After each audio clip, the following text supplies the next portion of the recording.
Alrighty, thank you for watching our presentation. So this is the analysis of consumer cooking spray usage in a free living environment, but this project is about much more than that.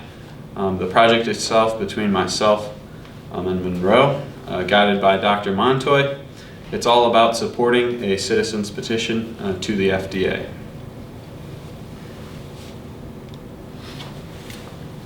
And so, as I was saying, this is about a citizen's petition, and that citizen's petition is about nutrition labels, specifically on cooking spray.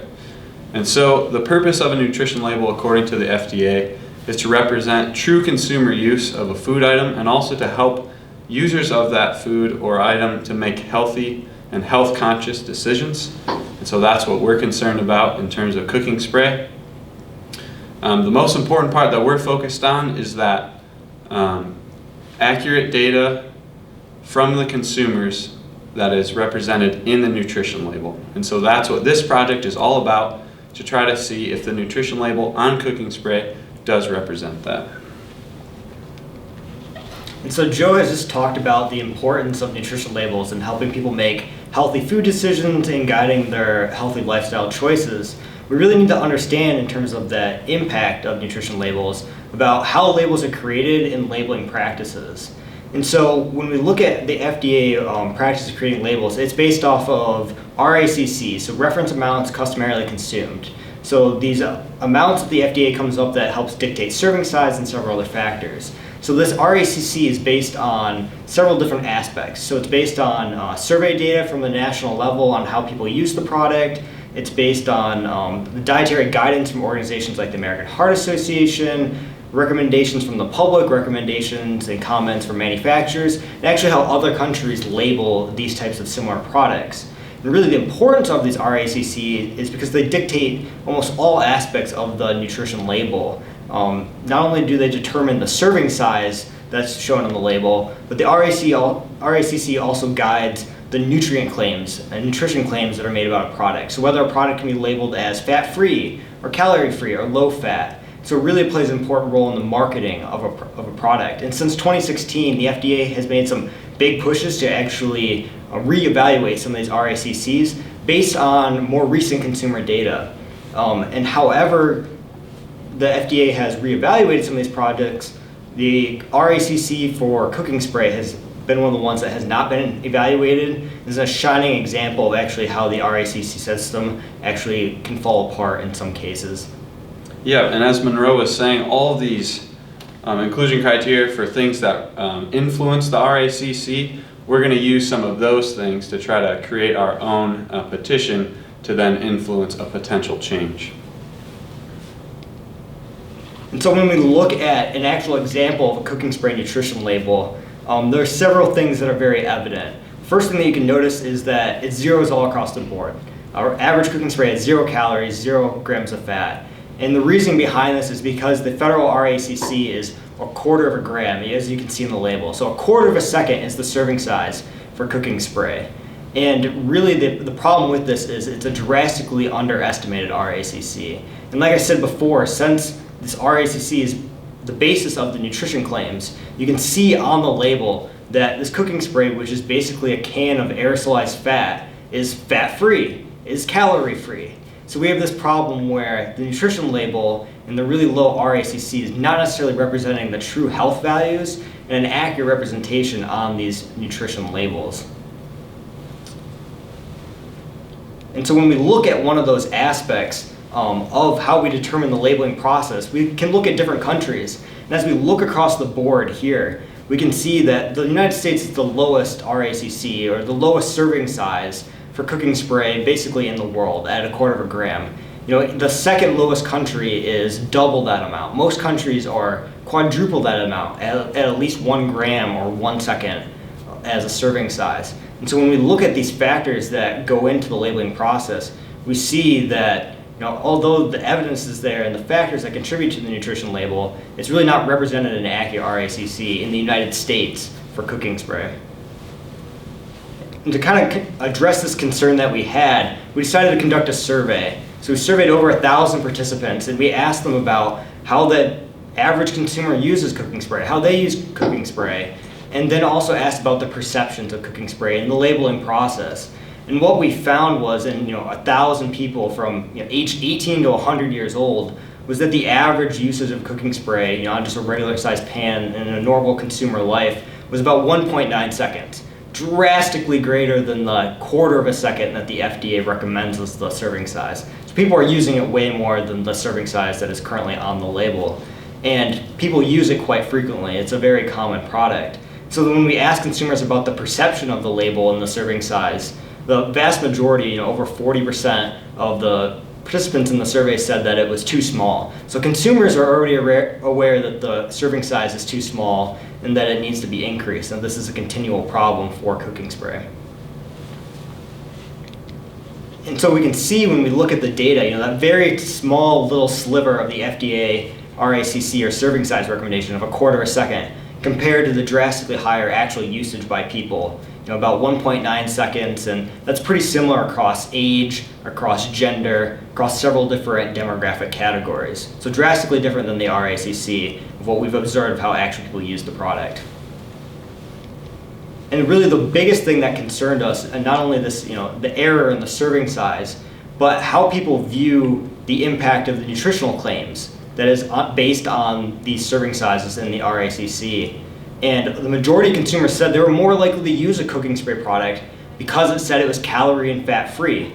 Well, it's only calorie and fat free because the RACC is too low. It's so small that it goes below the FDA standard for what they have to declare, which is typically about 3 grams of fat. So the serving size amount is so low just so they can make these nutrient claims and nutrition claims. So we have a problem in which consumers are making health decisions based on the label, which is based on a bad serving size amount. Yeah, and it's not that those regulations or the way that they're doing this is illegal. It's perfectly within the confines of the regulations. However, it's manipulated so small so that it's a misrepresentation. Yeah, and so to create further evidence for the FDA, not only did we look at this survey, we wanted to conduct an in-person validation to look at how people actually use, monitoring an individual and how they actually use cooking spray, and to ensure that data matches and that data shows that there's a significant difference of how people use cooking spray in real life compared to how people use it according to the FDA. And so that's what we did. We created a free living project that was trying to address, as the problem, purpose, and hypothesis say here, the problem. We think that the serving size for cooking spray is a misrepresentation of true consumer use, and so the purpose was to determine what that true usage was. And of course we did hypothesize that it would be greater than one serving, being a quarter second or a quarter of a gram. And then with that also, the greater purpose is if we're going to find what true use is, we also want to be able to support the findings of the survey and a petition to the FDA. And so in this free living experiment, we use cooking spray, the pans, baking sheets, and cake pan that are displayed here. There was also a tripod used with an iPhone to take a short video of each time somebody sprayed something. There was also dish soap and a sponge, and also to add to the aesthetics of a free living environment, there was an apron that the participants got to use. So this is a perfect example. This is a picture from an actual video that was taken in the free living experiment. You can see this person standing perpendicular to the camera as they're holding the implement in their hand, spraying with their right hand. In the background, you can see the sink where they would do the washing portion. So after each person would come in and have written an informed consent, then they would they would give their dominant hand as well. The dominant hand was more so of a distraction, so they weren't so concerned with what they were spraying. And also the washing portion was truly just so I did not have to wash them. It was a complete distraction. I filmed them while they did that, so it seemed legit, but it was just honestly so I did not have to wash every single thing, every single time. And so after they would do it with one hand, they would repeat the process with the other. This is a breakdown of the participants in the study, 14 to 16. The lefties can appreciate the 28 to 2 split, and then also the age 28 with a 10-year standard deviation, with students and staff being in the study, kind of expect something like that. This is a picture from the analysis that I was doing on Adobe Premiere Pro. That's the video equivalent of Photoshop. I originally had set out thinking that I would be using the pictures from the short videos that I took while they were spraying, but sound ended up being way more effective. You can see that little blurb there of the sound waves, so I was able to analyze within a frame each time. That timestamp that I have pulled out is hours, minutes, seconds, frames per second. The video taken was 30 frames per second, so that's 0.033 seconds per frame, and so the accuracy there is plus or minus 0.033 seconds when I'm analyzing. So it's a very accurate analysis, especially when we're talking about quarter or a whole seconds. That really short time made it very accurate, so it was a great program to have. These three pictures are examples of sprays, the smallest amount used being on the left, the largest on the right. The big emphasis during the free living experiment was to give no instructions on how to spray, because I didn't want to influence how they were applying the spray, because that was our primary concern. And so all the way on the left, you can see that that's a very short spray and there's some blank spots on the top and bottom of the pan. However, on the far right, when you're reaching 9 servings, so close to 2 seconds, now you have a really thick coating, and that was dependent upon how far away and close people would spray and the speed that they would spray at. But again, if we're trying to represent true consumer use, I'm not going to give any instructions because I don't want to influence them. So this is the data from the free living experiment. We have minimum, maximum, average, standard deviation. The average servings was based on the average time that was sprayed divided by the serving size that's recommended on the nutrition label. And then on the last row, we have percentage greater than 1 second. 1 second is going to be the amount we'll recommend the nutrition labels change to, so that's why that percentage is included. And I think the key point, just to draw your attention to, is that the shortest time on the smallest implement is still bigger than a quarter second. It's 0.26, which, yes, very close, but it's still bigger. And it only goes up from there on the implements and to the maximum as well. And so I think that is a perfect demonstration that a quarter second or a quarter gram, it completely misrepresents what true consumer use is. And this data just showed that really, really well. And so from the free living experiment coupled with the survey data, they backed each other up. We still do not think that a quarter second is an accurate representation of true consumer use. This validated the survey that we were looking for. As Monroe said, that's what we were trying to do, and we successfully did that. And so this further supports a recommendation to the FDA and a petition to increase that RACC. And then also from this project, we hope that other foods that could possibly be misrepresented, they could change in the future, but for right now, we'll stick with this. And so what our next steps in the process are, now that we have really identified that the consumer use is very different and we have that evidence to show it, we're going to do a citizen's petition to the FDA. So the FDA has this regulatory process in which any American can submit a document as a petition to the commissioner of the FDA asking for a change in a rule, a regulation, to modify a rule or regulation.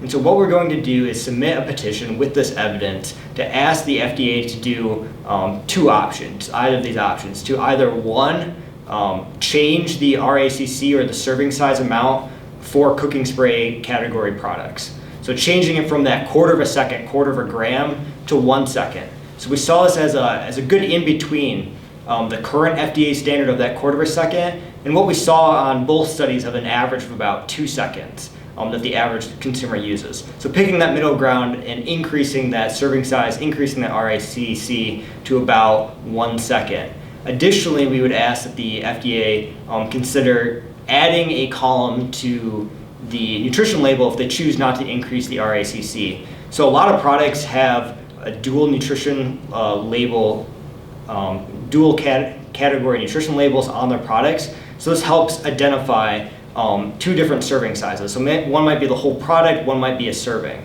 So if the FDA is unwilling to increase that quarter of a second, we would ask for a second column that would label a more representative serving size, like that 1 to 2 second recommendation that we have. So there's 2 options that the FDA could adopt, and we're going to be submitting this petition to recommend these 2 options. Yeah, and the beautiful thing about this process is that the FDA has to reply.